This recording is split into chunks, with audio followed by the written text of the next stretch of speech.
बिस्मिल्लाहिर्रहमानिर्रहीम। अस्सलाम वालेकुम। मैं हूँ आपकी टीचर तबस्सुम। उम्मीद है आप सब खैरियत से होंगे। आज जो मैं आपको पढ़ाने जा रही हूँ वो है एक्सरसाइज 1.1। तो इसमें सबसे पहले जो क्वेश्चन हमारे पास आता है वो है which of the following are square and which are rectangular matrices. कि इन सारे मैट्रिसेस हमें दिए गए हैं कि इन सारे मैट्रिसेस में कौन से स्क्वायर मैट्रिक्स है और कौन से रेक्टेंगुलर है। तो सही है। तो पिछले अगर मेरे वीडियोस आपने देखे होंगे तो उसमें मैंने स्क्वायर मैट्रिक्स का भी कहा है और रेक्टेंगुलर मैट्रिक्स का भी कहा है। सही है। तो स्क्वायर मैट्रिक्स हम किसे कहेंगे कि जिसमें नंबर ऑफ रोज और नंबर ऑफ कॉलम सेम हो तो हम उसे स्क्वायर मैट्रिक्स कहेंगे। अगर नंबर ऑफ रोज और नंबर ऑफ कॉलम सेम ना हो, मतलब ऑर्डर सेम ना हो, तो हम उसे क्या कहेंगे? Rectangular matrix. सही है। तो फर्स्ट नंबर पे जो है ए मैट्रिक्स इक्वल्स टू 2 3 0 2। अगर इसमें हम नंबर ऑफ रोज देख ले तो कितने हैं? 2। और नंबर ऑफ कॉलम अगर हम देख ले तो वो कितने हैं? 2। सही है। तो 2 और बाई 2 मैट्रिक्स है ये। तो नंबर ऑफ रोज और नंबर ऑफ कॉलम क्या है? सेम है। तो ये हमारे पास क्या हो गया? Square matrix. सही है। अब बी नंबर में 2 नंबर पे है बी इक्वल्स टू 6 3 -1 1 5 2। इसमें अगर हम देख ले तो नंबर ऑफ रोज कितने हैं? 2। नंबर ऑफ कॉलम्स कितने हैं? 3। तो इसमें number of rose number of column के इक्वल नहीं है तो हम इसे रेक्टेंगुलर कहेंगे। सही है। रेक्टेंगुलर। अब थर्ड पे है C equals to 1 0 0 0 2 0 0 0 1। Number of rows कितने हैं? 3। नंबर ऑफ कॉलम्स कितने हैं? 3। तो नंबर ऑफ रोज और कॉलम सेम है तो ये हमारे पास क्या हो गया? Square matrix. सही है।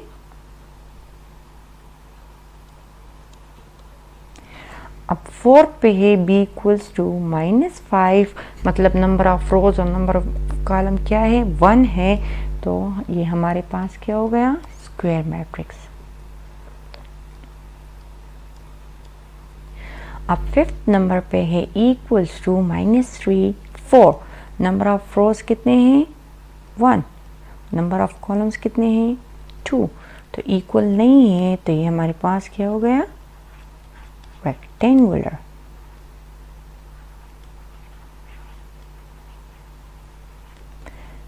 सही है। अब 6 नंबर पे है equals to -1 7। Number of rows कितने हैं? 2। नंबर ऑफ कॉलम्स कितने हैं? 1। तो ये दोनों सेम नहीं है इसलिए ये भी रेक्टेंगुलर है। सही है।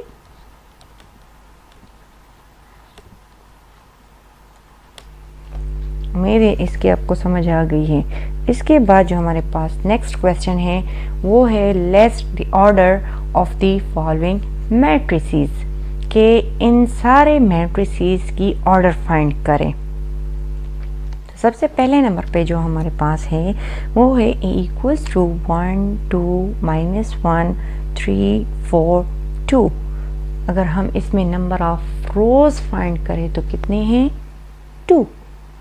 नंबर ऑफ कॉलम्स कितने हैं? 3। तो इसकी ऑर्डर क्या होगी? 2/3। अब सेकेंड नंबर पे अगर हम देख ले बी इक्वल्स टू -4। तो नंबर ऑफ कॉलम्स कितने हैं? सॉरी, नंबर ऑफ रोज कितने हैं? 1। नंबर ऑफ कॉलम कितने हैं? 1। तो इसकी ऑर्डर हमारे पास क्या हो गई? 1/1। थर्ड नंबर पे अगर हम देख ले तो सी इक्वल्स टू 2 3 -1 1 2 5। तो नंबर ऑफ रोज कितने हैं? 2। नंबर ऑफ कॉलम्स कितने हैं? 3। तो इसकी ऑर्डर क्या हो गई? 2/3। इसी तरह फोर्थ पे है F equals to 2 1 3 2 4 -1। Number of rows 3 है और नंबर ऑफ कॉलम 2 है। तो इसकी जो ऑर्डर हमारे पास आई है वो है 3/2। अब फिफ्थ नंबर पे है E equals to 3 2। Number of rows कितने हैं? 1। नंबर ऑफ कॉलम्स कितने हैं? 2। तो इसकी ऑर्डर क्या हो गई? 1/2। अब 6 नंबर पे अगर हम देख लें तो d equals to 1 2 3 6 5 9 0 0 0। Number of rows कितने हैं 3, नंबर ऑफ कॉलम्स कितने हैं 3। तो इसकी हमारे पास जो ऑर्डर आई है वो है 3/3। सही है। इसके बाद जो नेक्स्ट क्वेश्चन है हमारे पास वो है if a equals to 3 2 -4 -2 5 0 2 1 5 -3 4 6 given the following elements। कि हमें क्वेश्चन दिया गया है कि अगर ए मैट्रिक्स हमारे पास इन एलिमेंट्स पे मुश्तमिल है तो हमें कौन कौन से एलिमेंट्स चाहिए, कौन कौन से एलिमेंट्स मांग रहे A1 2। फर्स्ट नंबर पे जो है A1 2 1 2 का मतलब है कि ये इसकी जो ऑर्डर मतलब 1 से मुराद रो है और 2 से मुराद कॉलम है, जिस तरह हमने पिछले क्वेश्चन में फाइंड किया है। सही है, नंबर ऑफ रोज और नंबर ऑफ कॉलम। तो 1 नंबर मतलब रो, फर्स्ट रो, ए मैट्रिक्स का फर्स्ट रो हमारे पास क्या है, ये वाला है। सही है। और 2 का मतलब है कि सेकंड कॉलम, तो यहाँ हमारे पास सेकंड कॉलम कौन सा वाला है, ये वाला है। सही है। तो ये दोनों एरोस जो है वो किस एलिमेंट के पास क्रॉस कर रहे हैं, 2 के पास। देख लें, 2 के पास क्रॉस कर रहे हैं। सही है। तो A1 2 हमारे पास क्या हो जाएगा, 2। सही है। मैं इसको इरेज कर लेती हूँ। हम नेक्स्ट क्वेश्चन करें। अब सेकंड नंबर पे है A2 3। 2 3 का क्या मतलब है कि सेकेंड रो और थर्ड कॉलम। तो सेकेंड रो और थर्ड कॉलम हमारे पास क्या आता है, 0। तो A2 3 हमारे पास क्या हो गया, 0। सही है। उम्मीद है आपको समझ आ रही होगी। इसके बाद जो हमारे पास है वो है A3 2। 3 का मतलब है थर्ड रो और 2 का मतलब है सेकेंड कॉलम। दोनों किसके साथ क्रॉस कर रहे हैं, 1 के साथ। सही है। तो A3 2 हमारे पास क्या आएगा, 1। सही है। अब हमारे पास क्या होगा, फोर्थ नंबर पे है A4 3। 4 3 का मतलब है fourth column, sorry fourth row और थर्ड कॉलम। तो ये हमारे पास कहाँ आ रहा है, 6 पे। सही है। तो A4 3 हमारे पास क्या आया है, 6 आया है। सही है। इसके बाद हमारे पास जो है वो है A1 3। A1 3 मतलब फर्स्ट रो, 3 का मतलब है थर्ड कॉलम। तो इसके ऊपर के पास आए -4। तो A1 3 हमारे पास क्या है, -4। लास्ट जो पार्ट है वो है A3 3। तो A3 3 का मतलब है कि थर्ड रो और थर्ड कॉलम। तो थर्ड रो और थर्ड कॉलम के पास हमारे पास क्या आता है, 5। तो A3 3 हमारे पास क्या है, 5। सही है। क्वेश्चन नंबर 4 है which of the following matrices are equal। अब ये 4 मैट्रिसेस हमें दिए गए हैं और कह रहे हैं कि इनमें से कौन कौन से मैट्रिसेस इक्वल है। तो ये इक्वल वाला भी मैंने पिछले लेक्चर्स में दिया हुआ है, अगर आपने नहीं पढ़ा तो प्लीज़ वो वाले वीडियोस मेरे देख ले ताकि आप लोग को समझ आ जाए। सही है। वैसे यहाँ पे मैं शॉर्ट डिफाइन करूँगी कि इक्वल्स किसे कहते हैं। हम इक्वल्स हम उसे कहेंगे कि ऐसे 2 मैट्रिसेस जिसके ऑर्डर सेम हो और नंबर ऑफ एलिमेंट क्या हो, सेम हो। जो एलिमेंट फर्स्ट है तो सेकंड मैट्रिक्स में भी वही एलिमेंट फर्स्ट हो। सही है। सेकंड तो सेकंड हो, सेम, मतलब फर्स्ट और फर्स्ट दोनों मैट्रिसेस में फर्स्ट एलिमेंट सेम हो, सेकंड सेम हो, थर्ड सेम हो और फोर्थ। अगर एक भी सेम ना हुआ तो वो हमारे पास इक्वल नहीं कहलाएगा। अगर यहाँ पे हम ए मैट्रिक्स देख लें और बी मैट्रिक्स हम देख लें तो ए मैट्रिक्स में है 2 5 1 3, लेकिन अगर हम बी में देख ले वो वहाँ है 2 5 4 3। ए में है थर्ड एलिमेंट की जगह 1, बी एलिमेंट में थर्ड एलिमेंट की जगह पे है 4। सही है, तो ये हमारे पास इक्वल नहीं है। A matrix does not equals to B. अगर अब हम सी के साथ इसकी कंपैरिजन करें तो ए में है 2 5 1 3, सी में है 1 + 1 से 2, 3 + 2 से 5, फिर 4, 2 + 1 से 3, तो ए डज नॉट इक्वल्स टू सी। अब अगर हम ए और डी को देख लें तो ए में है 2 5 1 3 और डी में है 2 5 1 3।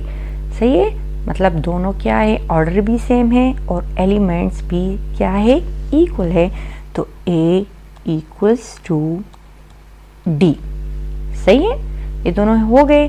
अब बी और सी को अगर हम देख ले तो बी इक्वल्स टू 2 5 4 3 और सी में अगर हम देख ले तो वहाँ है 2 5 4 3। तो यहाँ पे हमारे पास क्या आया है कि B इक्वल्स टू C। एक हमारे पास आया है A इक्वल्स टू D और दूसरा जो हमारे पास आया है वो है B इक्वल्स टू C। सही है, इसके बाद जो हमारे पास क्वेश्चन है वो है let A equals to matrix दिया है जो कि इक्वल है 2 - 3 U 0 and B equals to V - 3 5 W. For what value of U, V and W are A and B equals? मतलब हमने U, V और W के क्या फाइंड करने हैं, वैल्यूज फाइंड करने हैं। तो हमने क्या पढ़ा है कि A और B तब इक्वल होंगे जब इनके सारे एलिमेंट्स क्या हो, सेम हो। तो ए मैट्रिक्स में अगर हम देख लें तो फर्स्ट एलिमेंट है 2, सेकंड एलिमेंट है -3, फोर्थ एलिमेंट है थर्ड और फोर्थ एलिमेंट है 0।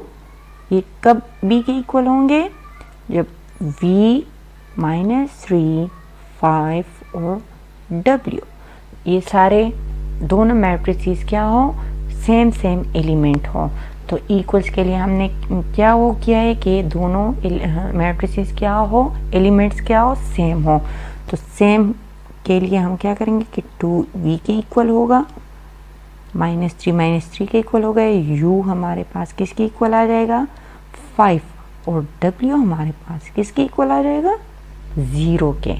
तो v हमारे पास हो गया 2, u हमारे पास हो गया 5 और W क्या हो गया, 0। अगर हम इसको ऊपर मैट्रिसेस में पुट करें तो 2 - 3 U की जगह पे 5 और W की जगह पे 0। ये हमारे पास A मैट्रिक्स आ गया और B मैट्रिक्स में हमारे पास क्या होगा, 2 - 3 5 0। दोनों इक्वल हो गए ना। सही है, इसके बाद जो नेक्स्ट हमारा क्वेश्चन है वो है F मैट्रिक्स दिया गया है x + 3 z + 4 2y - 7 -6 a - 1 0 b - 3 -21 0 equals to 0 6 3y - 2 -6 - 3 2c + 2 2b + 4 -21 0। Find the value of a b c x y and z। अब इस क्वेश्चन में कह रहे हैं कि अगर ये दोनों मैट्रिसेस जो हमें दिया गया है अगर ये दोनों सेम हो तो इसमें क्या क्या फाइंड करना है, ए की वैल्यू फाइंड करनी है, बी की, सी की, एक्स वाई और जी की वैल्यूज फाइंड करनी है। सही है, तो हम दोनों मैट्रिसेस लिख लेंगे जो कि है x + 3 z + 4 और 2y - 7, फिर है -6 a minus 1 0, b minus 3 minus 21 और 0 किसके इक्वल है? Matrix 0 6 3y minus 2 minus 6 minus 3 2c plus 2 2b plus 4 minus 21 और 0। ये कह रहे हैं कि दोनों क्या है? सेम है। तो सेम अगर हो तो हमारे पास क्या आएगा? x प्लस 3 किसके इक्वल आएगा? 0 के। z प्लस 4 किसके इक्वल आएगा? 6 के। 2y माइनस 7 किसके इक्वल आएगा? 3y माइनस 2 के। सही है। पहले हम इसको प्रूफ करते हैं, उसके बाद ही बाकी एलिमेंट्स को फाइंड करेंगे। सही है। तो x प्लस 3 इक्वल्स टू 0, अगर हम 3 को यहाँ से हटाएंगे तो क्या करेंगे? 8 करेंगे माइनस 3 को बोथ साइड के साथ, इस तरह करते हैं ना। सही है। तो x 3 और 3 क्या हो जाएंगे? कैंसिल हो जाएंगे। x इक्वल्स टू हमारे पास क्या आएगा? माइनस 3। सेम इसी तरह z हमारे पास क्या हो जाएगा? 6 माइनस 4, तो z equals to 2। 2y same जो टर्म्स है वो हमारे पास एक साइड पे हो जाएंगे, या वेरिएबल्स हमारे पास एक साइड पे हो जाएंगे, कांस्टेंट दूसरी साइड पे हो जाएंगे। तो 2y 3y को हम इस साइड पे लेंगे तो माइनस के साथ आएगा। माइनस 7 को हम राइट हैंड साइड पे लेके जाएंगे तो प्लस हो जाएगा। सही है। तो 2y माइनस 3y से हमारे पास आएगा माइनस y। 2 माइनस 2 प्लस 7 से हमारे पास आएगा 5। अगर हम माइनस को दो साइड पे मल्टीप्लाई करें तो y इक्वल्स टू माइनस 5 आएगा। सही है। x, y और z की वैल्यू हमारे पास आ गई है। अब हम किसकी वैल्यू फाइंड करेंगे? a, b और c की। तो a माइनस 1 हमारे पास किसके इक्वल आएगा? a माइनस 1 इक्वल्स टू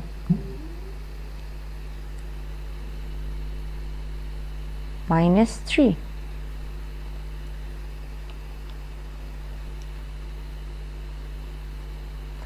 और 2c plus 2 0 equals to 2c plus 2 के इक्वल आएगा। सही है। और b माइनस 3 हमारे पास जो आएगा वो किसके इक्वल आएगा? b minus 3 equals to 2b plus 4। सही है। तो अब a इक्वल्स टू 1 उस साइड पे जाएगा तो प्लस के साथ जाएगा, तो माइनस 3 प्लस 1। सही है। 0 है तो 2 इस साइड पे आ जाएगा तो 2c माइनस 2 हो जाएगा।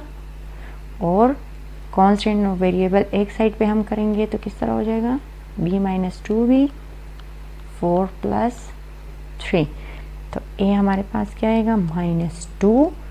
c हमारे पास आएगा माइनस 2/2 और माइनस b इक्वल्स टू 7। तो a equals to minus 2, c equals to minus 1 और b इक्वल्स टू माइनस 7। क्योंकि b हमारे पास हमेशा a b c जो हमें नहीं मालूम तो वो हमारे पास हमेशा पॉजिटिव होते हैं, इसलिए मैंने बोथ साइड पे माइनस मल्टीप्लाई किया हुआ है। तो माइनस मल्टीप्लाई करने से हमारे पास b पॉजिटिव हो जाएगा और 7 माइनस हो जाएगा। सही है। तो a हमारे पास आए हैं 2, b हमारे पास आए हैं माइनस 7 और c हमारे पास माइनस 1। x हमारे पास क्या आया था? माइनस 3। y हमारे पास था माइनस 5 और z हमारे पास था 2। सही हो गया। इसके बाद जो हमारा क्वेश्चन है जो कि लास्ट है इस एक्सरसाइज का, वो है solve the following equation for a b c d के जो हमें मैट्रिसेस दिए गए हैं इसको हमने सॉल्व करने a b c d के लिए वही पिछले क्वेश्चन की तरह है। सही है। इक्वल्स है तो हम इक्वल कर लेंगे। a प्लस b किसके इक्वल आएगा? माइनस 1 के। b प्लस 2c हमारे पास किसके इक्वल आएगा? 4 के। 2c प्लस डी हमारे पास आएगा 8, 2a माइनस डी हमारे पास आएगा 0 के। सही हो गया। तो अगर हम ये इक्वेशन 1 ले लें, ये 2 ले लें, ये इक्वेशन 3 ले लें और ये इक्वेशन 4 ले लें। तो पहले मैं इक्वेशन 1 ले लेती हूँ जो कि है a plus B equals to -1। अगर मैं इससे b की वैल्यू फाइंड करना चाहूँ तो b इक्वल्स टू -1 और a उस साइड पे जाएगा तो किसके साथ जाएगा, माइनस के साथ। तो b की वैल्यू हमारे पास क्या आई है, -1 माइनस a। अगर मैं इसको पुट कर दूं इक्वेशन 2 में तो हमारे पास क्या आएगा, b की जगह पे हम लिखेंगे -1 और माइनस a प्लस 2c अपनी जगह पे आएगा इक्वल्स टू 4 आ जाएगा। अब हम कांस्टेंट को एक साइड पे करेंगे और वेरिएबल को दूसरी साइड पे, तो हमारे पास क्या आएगा, अगर मैं इसे अरेंज फॉर्म में लिखूँ तो 2c minus a equals to 4 plus 1। Plus 1 क्यों आएगा, क्योंकि -1 उस साइड पे जाएगा तो प्लस हो जाएगा। अगर मैं 2c इस तरह लिखूँ तो 5 हो जाएगा। अब अगर मैं c की वैल्यू फाइंड करना चाहूँ तो 2c इक्वल्स टू 5 प्लस हो जाएगा। क्योंकि हमने c की वैल्यू फाइंड करनी है तो हम जिस की भी वैल्यू फाइंड करते तो हम उसे अकेला करते हैं, तो सही है।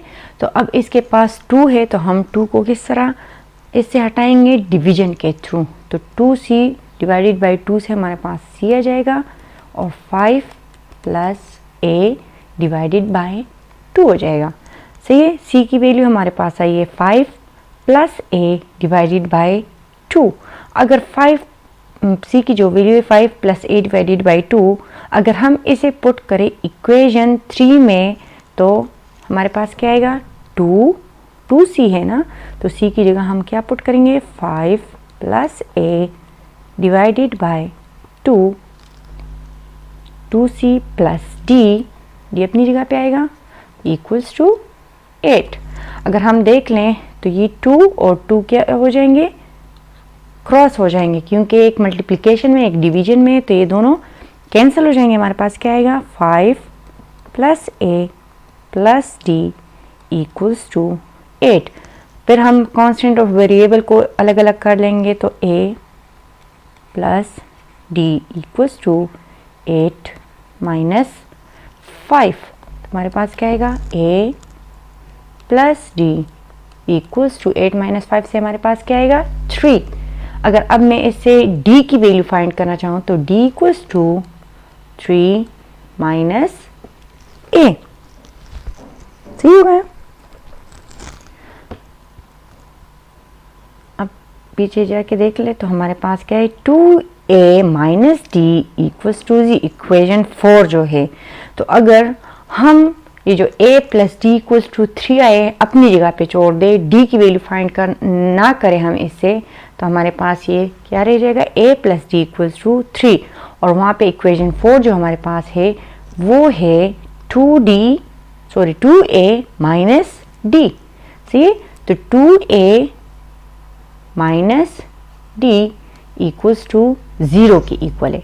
सही, ये इक्वेशन अगर मैं ले लूँ 5 और ये हमारे पास कौन सा था, 4, तो अगर मैं इक्वेशन 5 को, ये जो इक्वेशन 5 है, अगर मैं इसे 2 के साथ मल्टीप्लाई करूं तो इससे हमारे पास क्या आएगा, 2a plus 2d equals to 2 into 3 6 आ जाएगा।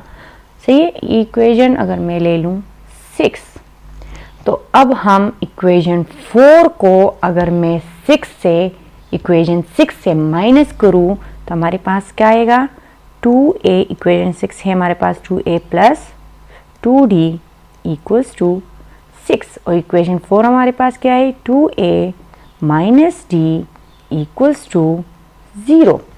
सही हो गया।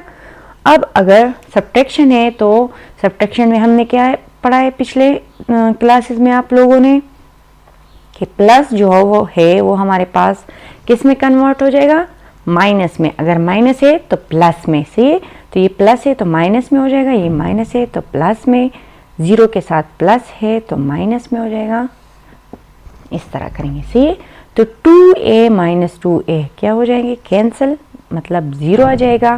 फिर प्लस 2d प्लस 1d से आएगा हमारे पास प्लस 3d, और प्लस 6 से अगर हम माइनस करें 0 को तो वही हमारे पास 6 आएगा। तो अगर हम इस इक्वेशन को ले ले तो 3d इक्वल्स टू 6, और सिंपल d की वैल्यू हमारे पास क्या आएगी, 6 डिवाइडेड बाई 3 जो कि इक्वल है 2 के। तो d की वैल्यू हमारे पास क्या आई है, 2। d की वैल्यू हमारे पास क्या आ गई, 2। अब अगर हम इसे पुट करें इक्वेशन 4 में, सही है, इक्वेशन 4 में अगर मैं d की वैल्यू पुट करूं तो हमारे पास क्या आएगा, 2a minus d equals to 0, और d की वैल्यू हमारे पास है 2, तो 2a minus 2 equals to 0। Variable और कांस्टेंट को अलग अलग करेंगे तो 2a इक्वल्स टू प्लस 2, क्योंकि राइट हैंड साइड पे जाएगा, इक्वलिटी के उस साइड पे जाएगा तो प्लस हो जाएगा। सही है, a को हम अलग करेंगे तो डिवाइडेड बाय 2 बोथ साइड करेंगे तो हमारे पास क्या आएगा, a इक्वल्स टू 1। a की वैल्यू हमारे पास क्या आई है, 1। अगर अब मैं इसे पुट करूं इक्वेशन 1 में, सही है, तो इक्वेशन 1 हमारे पास क्या है, a plus b equals to -1। सही है, तो a की हमारे पास क्या है, 1 है, तो 1 प्लस b इक्वल्स टू -1। तो b की वैल्यू हमारे पास क्या आएगी, -1 -1, यानी b इक्वल्स टू -2। सही हो गया। अब अगर हम b की वैल्यू पुट करें इक्वेशन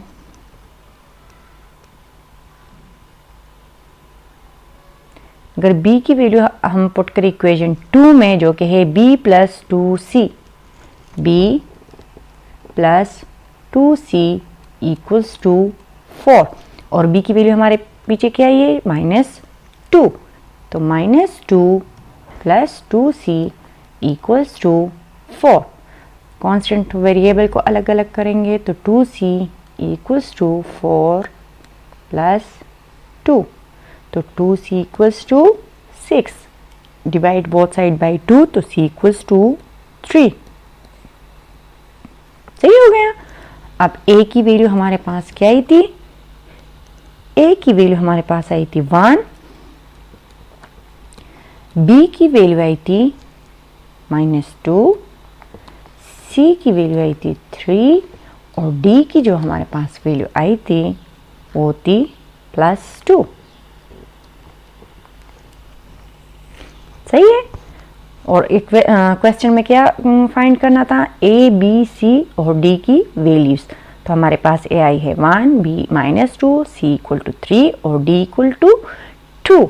उम्मीद है आपको मेरे लेक्चर की समझ आ गई होगी। अगर आ गई होगी तो प्लीज़ मेरे चैनल को लाइक करें, सब्सक्राइब करें, शेयर करें, और मुझे अपने ख़ास दुआ में याद रखिएगा। अल्लाह हाफिज़।